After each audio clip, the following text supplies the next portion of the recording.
My name is Regina Alston. I've been with Prudential for 19 years, 4 months, and I believe 3 days. Yes, I did look that up.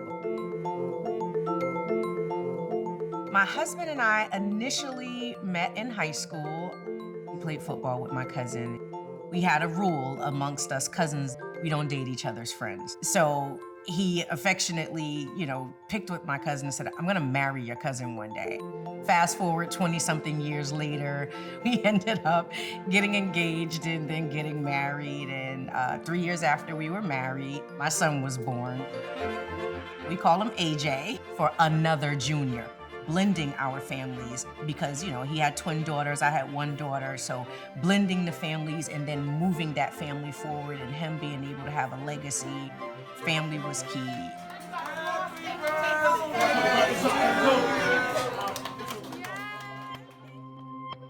Well, the day of the car accident, it was a snowstorm, and he called me and he said, I'm driving home, and I said, okay. A little while later, and I'm like, what's taking him so long? He was involved in the car accident. They had to basically break into the car. The state trooper's like, okay, I'm gonna call 911. No, before you call anybody, I need you to get my phone and call my wife. He's pinned in his truck, and the first thing he says is, before you do anything, grab my phone. I need you to call my wife. I need to talk to my wife.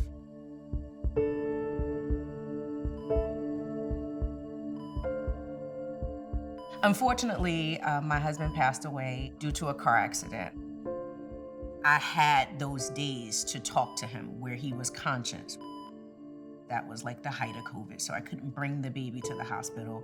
I was able to video chat with him, and so he could see the baby and hear his voice. So I do hold dear that I was able to have those moments where he was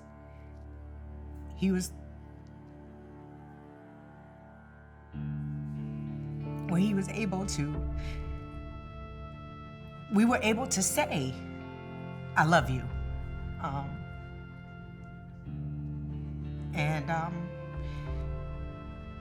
So I'm just grateful for those. When it comes to spouses, families, mothers, fathers, siblings, is have those conversations. Have the conversations about what they want. What do you want for the future? What would you want if you weren't here? What would you want for the kids if you weren't here? Although we had a great 10 years, we still planned a lifetime more. The fact that I'm not gonna be able to look in the backyard and see him playing football with my son or teaching my son to do those things. Those are the things that I feel like I got cheated out of. He loved building, he loved working in construction. Right before his passing, he was in the midst of trying to do some revitalization in the city of Newark because he loved Newark.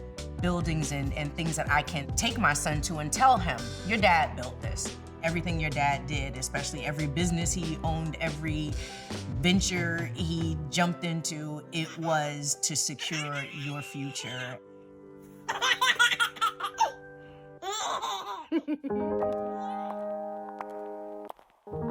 Fortunately, life insurance was one of the things that we talked about. The initial life insurance conversation, I'm gonna be so rich, I'm gonna be uninsurable. And I'm like, well, dude, we're not there yet. Let's make sure you and the kids will be fine.